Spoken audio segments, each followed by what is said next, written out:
ರಾಜ್ಯದಲ್ಲಿ ಮತ್ತೆ ಭ್ರೂಣ ಹತ್ಯೆಯ ವಿಚಾರ ಸದ್ದು ಮಾಡ್ತಾ ಇದೆ. ನಿನ್ನೆ ನೆಲಮಂಗಲದ ಖಾಸಗಿ ಆಸ್ಪತ್ರೆಯಲ್ಲಿ ಭ್ರೂಣ ಹತ್ಯೆಯನ್ನು ಮಾಡ್ತಾ ಇರುವಂತಹ ವಿಚಾರ ಬಹಿರಂಗವಾಗಿತ್ತು.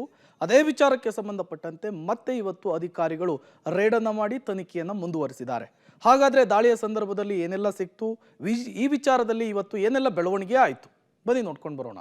ನೆಲಮಂಗಲದಲ್ಲಿ ಭ್ರೂಣ ಹತ್ಯೆ ಪ್ರಕರಣ ಇನ್ನೂ ಪತ್ತೆಯಾಗದ ಡಾಕ್ಟರ್ ರವಿಕುಮಾರ್ ಖಾಸಗಿ ಆಸ್ಪತ್ರೆಗೆ ಡಿಎಚ್ಒ ಭೇಟಿ ಪರಿಶೀಲನೆ. ಬೆಂಗಳೂರು ಹೊರವಲಯದಲ್ಲಿ ಮತ್ತೆ ಭ್ರೂಣ ಹತ್ಯೆ ಪ್ರಕರಣಗಳು ಬೆಳಕಿಗೆ ಬಂದಿದ್ದು ತನಿಖೆ ಚುರುಕುಗೊಂಡಿದೆ.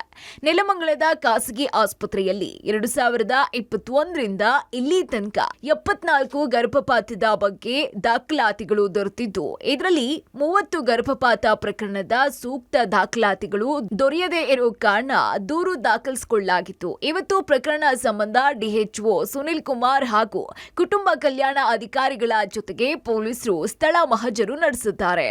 ಪರವಾನಗಿ ತಗೊಂಡಿದ್ದಾರೆ, ಅಧಿಕೃತವಾಗಿ ಇದಕ್ಕೆ ಏನು ಆಸ್ಪತ್ರೆ ಬೇಕು ಅದಕ್ಕೆ ತಗೊಂಡಿದ್ದಾರೆ. ಬಟ್ MTPಗೆ ತಗೊಂಡಿರಲಿಲ್ಲ. ಬಟ್ MTP ಮಾಡ್ತಾ ಇದ್ದಾರೆ. ಮತ್ತು ರೆಕಾರ್ಡ್ಸ್ಗಳು ಕರೆಕ್ಟಾಗಿ ಏನು ದಾಖಲಾತಿ ಮೇಂಟೈನ್ ಮಾಡಬೇಕು ಅದಾಗಿರ್ತಿಲ್ಲ.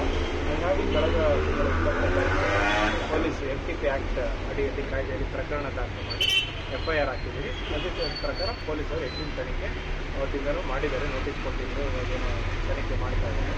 ಇನ್ನು ಡಿಎಚ್ಒ ಭೇಟಿ ಸಂದರ್ಭದಲ್ಲಿ ಕರವೇ ಕಾರ್ಯಕರ್ತರು ಸುನಿಲ್ ಕುಮಾರ್ ಕಾರಿಗೆ ಮುತ್ತಿಗೆ ಹಾಕೋದಕ್ಕೆ ಯತ್ನಿಸಿದ್ರು. ಜಿಲ್ಲೆಯ ಎಲ್ಲಾ ಖಾಸಗಿ ಆಸ್ಪತ್ರೆಗಳಿಗೆ ಕಡಿವಾಣ ಹಾಕುವಂತೆ ಆಗ್ರಹಿಸಿದ್ರು. ಸರ್, ಈಗ ನಾನು ಜನವರಿ 26ಕ್ಕೆ ಇಲ್ಲಿ ಆಸರೆ ಆಸ್ಪತ್ರೆ, ನೆಲಮಂಗಲ ಆಸರೆ ಆಸ್ಪತ್ರೆಗೆ ಬಂದು PCPNDT ಮತ್ತು MTP ಆ್ಯಕ್ಟ್ ಎರಡರಲ್ಲೂ ನಾನು ಒಂದು ಇನ್ವೆಸ್ಟಿಗೇಷನ್ ಮಾಡೋಕ್ಕೆ ಅಂತೇಳಿ ಬಂದಿದ್ದೀನಿ. ಬಂದಾಗ PCPNDTಯಲ್ಲಿ ಅವರು ಲೈಸೆನ್ಸ್ ತೊಗೊಂಡಿಲ್ಲ, ಬಟ್ ಮೆಷಿನೂ ಇಟ್ಕೊಂಡಿಲ್ಲ. ಜೊತೆಗೆ ಒಂದಷ್ಟು ದಾಖಲೆಗಳನ್ನ ಚೆಕ್ ಮಾಡಿದಾಗ ಗರ್ಭಪಾತ ಮಾಡಿರೋದಂಥದ್ದು ಇದು ಇನ್ಫಾರ್ಮೇಷನ್ ನನಗೆ ಸಿಕ್ತು ಅಂತ. ನೆಕ್ಸ್ಟ್ ನಾನು ನಮ್ಮ DHS ಸರ್ಗೆ ಇನ್ಫಾರ್ಮೇಷನ್ ಕೊಟ್ಟಿದ್ದೀನಿ. ಇದು ಯಾರು ಮಾಡಿದ್ದಾರೆ, ಏನಿದೆ, ಇದರ ಹಿನ್ನೆಲೆ ಏನು, ಇದೆಲ್ಲ ಕೂಡ ತಿಳ್ಕೊಳ್ಬೇಕು. ಯಾಕಂದರೆ ಇದು ಖಂಡಿತವಾಗಿಯೂ ಯಾವುದೋ ಒಂದು ವ್ಯವಸ್ಥಿತವಾದಂಥ ಜಾಲನೇ. ಇದು ಯಾರೋ ಒಬ್ಬರಿಗೆ ಈ ಥರ ಮಾಡೋಕ್ಕೆ ಆಗೋದಿಲ್ಲ. ಅದಕ್ಕೆ ಇದು ಹಿನ್ನೆಲೆ ಏನು, ಯಾವ ಉದ್ದೇಶಕ್ಕೋಸ್ಕರ ಮಾಡ್ತಾ ಇದ್ದಾರೆ, ಅವರ ಒಂದು ಏನು ಕಾರಣಗಳು, ಇದೆಲ್ಲ ಕೂಡ ಪತ್ತೆ ಹಚ್ಚತಕ್ಕಂಥದ್ದು, ಅಂಥವ್ರನ್ನ ಮಟ್ಟ ಹಾಕುವಂಥದ್ದು ಬಹಳ ಮುಖ್ಯ. ಗಂಭೀರವಾಗಿ ನಾವೆಲ್ಲರೂ ಕೂಡ ತೆಗೆದುಕೊಂಡಿದ್ದೇವೆ. ಸದ್ಯ ಡಾಕ್ಟರ್ ರವಿಕುಮಾರ್ ಫೋನ್ ಅನ್ನ ಸ್ವಿಚ್ ಆಫ್ ಮಾಡಿಕೊಂಡು ಎಸ್ಕೇಪ್ ಆಗುತ್ತಾನೆ. ಪೊಲೀಸರು ಆರೋಪಿಗಾಗಿ ತೀವ್ರ ಹುಡುಕಾಟವನ್ನ ಮುಂದುವರಿಸಿದ್ದಾರೆ. Prakash, public TV, Nelamangala.